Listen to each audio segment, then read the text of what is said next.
So if you look at this particular one, here inputs we are supposed to observe, and while coming for outputs, we have to verify that particular one. But in VHDL, we have flexibility that by means of using certain statements, that test bench itself automatically verifies the output with the expected result, and finally it is going to display so whether our circuit is working properly or not. That means much more flexibility we can able to get by means of using that particular additional statements. So next we are going to study about those additional statements.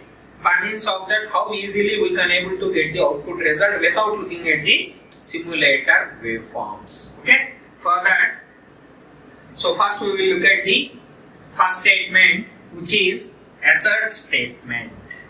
Okay. So this is one type of statement that we are using in VHDL, that too in while you are developing the test benches. So how that particular one assert statement seems to be means, execute means, assert statement test the value of a Boolean expression.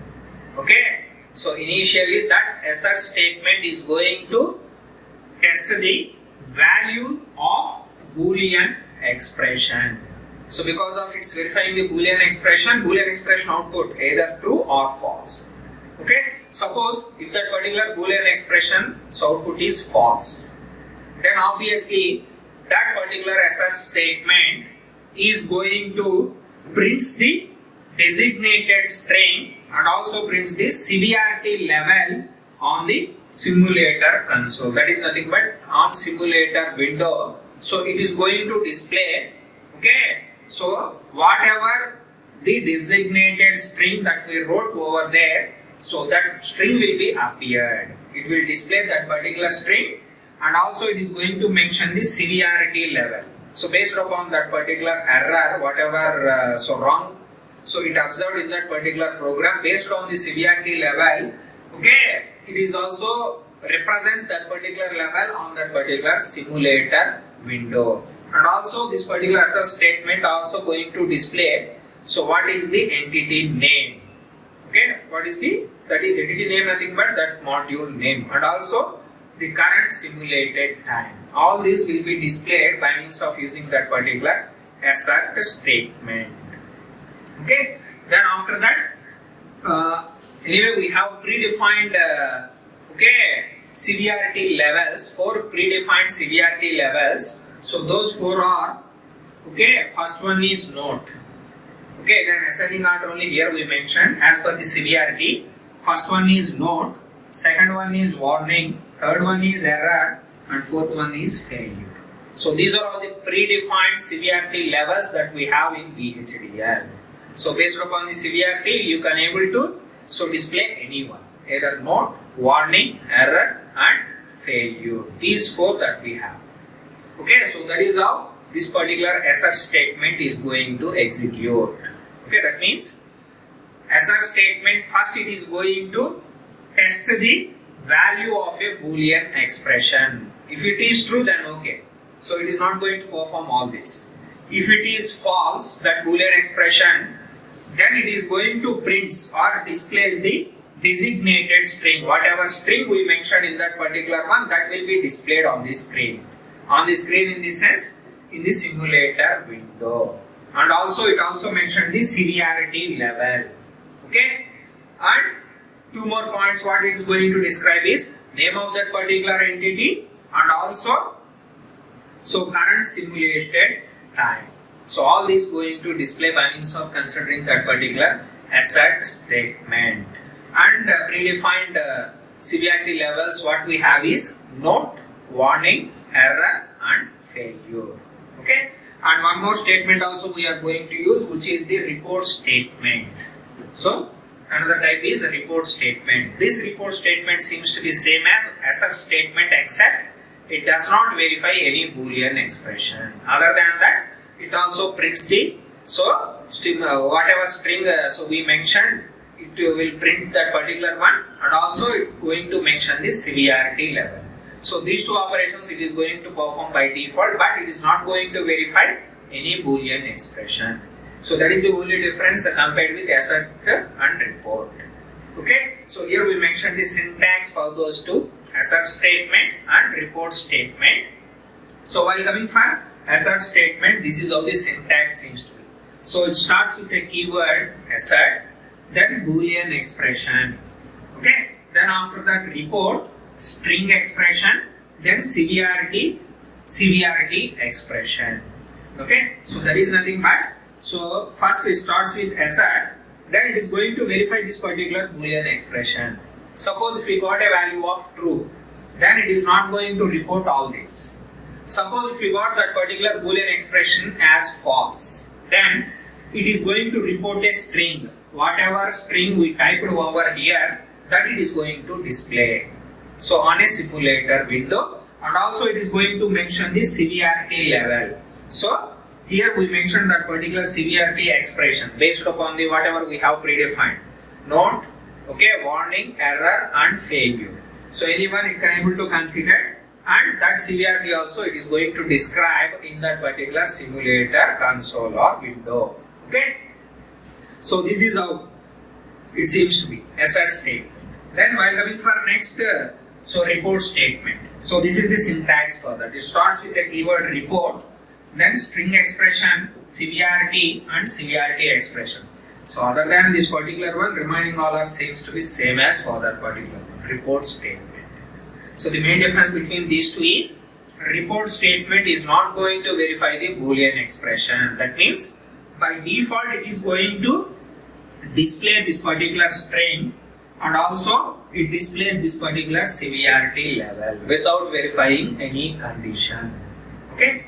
So that is where it is going to differentiate with respect to assert statement. By means of using these two statements, so in an effective way, you can able to write the test bench, because so that test bench itself automatically verifies, okay, so the output of that particular module with a predefined value, and based on that it can able to give output as, okay, so note or warning or failure or error.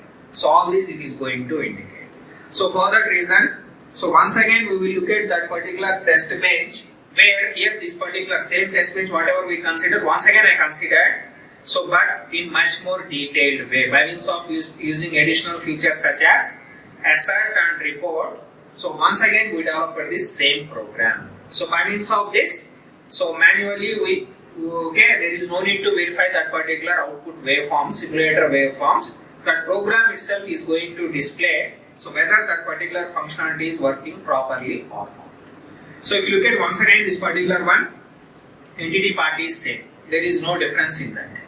So entity name is, then end entity name. Then after that architecture definition starts with architecture name of entity name is, and component declaration part also same, and signal declaration part also same. Then begin, then component must be instantiated using of component statement. This statement also seems to be same as previous one.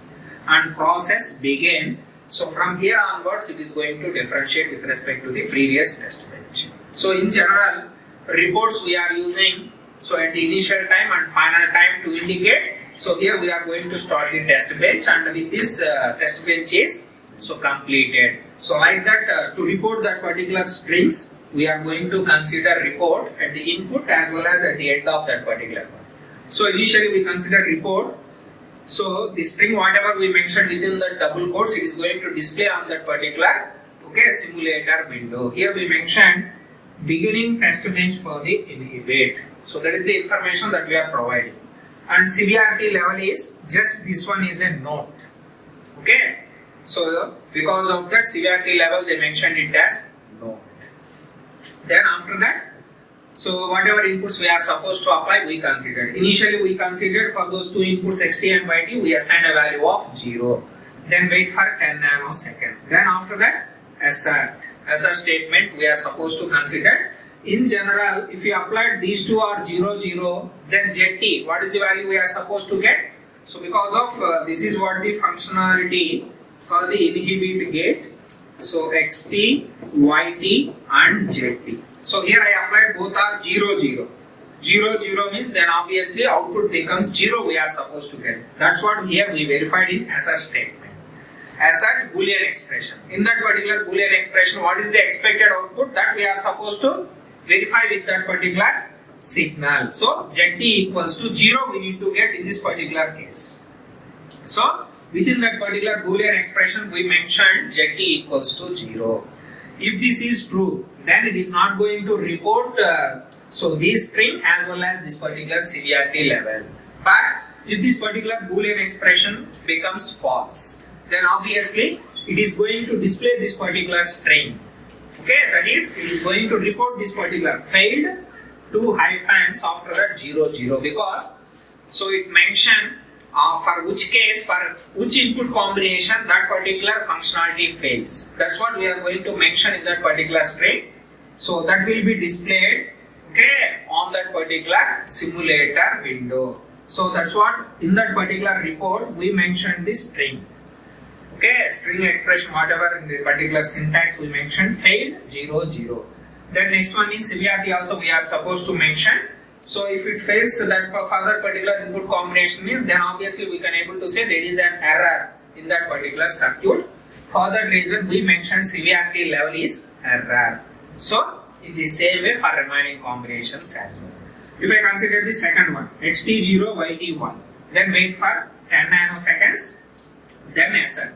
So for 0 1, so what is the output combination? For this one also 0 only. So that one we are supposed to mention. ZT will be so compared with 0. If this is false, then these are all the statements. Report and severity level it is going to display.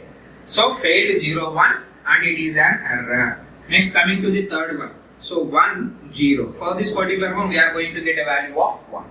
So now assert in the Boolean expression we mentioned ZT equals to 1.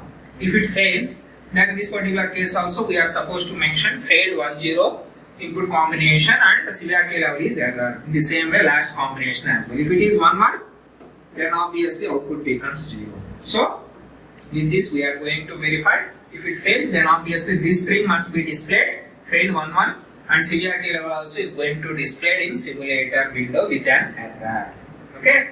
Then finally, once again by means of considering the report, because all combinations are completed, so for that reason by means of considering report we are going to type a string ending test bench for inhibit. So because of with that, so that test bench is so coming to end because of all the input combinations we covered. For that reason here we mentioned ending test bench for inhibit and severity level is not. Okay. Then after that wait. Okay. So while coming for this particular wait, okay, suspend the process indefinitely. So after executing this particular one, so that output will be lies as it is up to whatever so ending time we mentioned up to that particular one. This one only will remains. Then after that we are supposed to close that particular process because for each and every begin we are supposed to end that particular one by means of end keyword. So for this particular begin we mentioned end process, and for this particular begin also we are supposed to close with end architecture name. Okay, so this is how in a much more clear way we can able to describe the test bench by means of considering the assert statement and report statement. Report statements just we are using to describe so the starting and ending of that particular test bench, and assert statements that we are going to use by means of verifying with the predefined values whether the circuit is working properly or not, whether there is an error occurred in that or not, we are going to verify. So if you didn't get any error by means of executing this particular one means without looking waveforms directly we can able to say that so whatever we programmed okay in VHDL, so that one works properly, that one is working properly. So if you got any error means then there is a so problem in any one particular sequence and it also displays that particular sequence. Then once again we have to go to the original program, once again we have to modify it. Okay, so that is what regarding this particular test bench. Okay, so this is how to develop a program for that. Using of this particular one directly you can able to so looking at the severity levels itself you can able to identify whether the functionality of the circuit is working properly or not. Okay, anyway, thank you.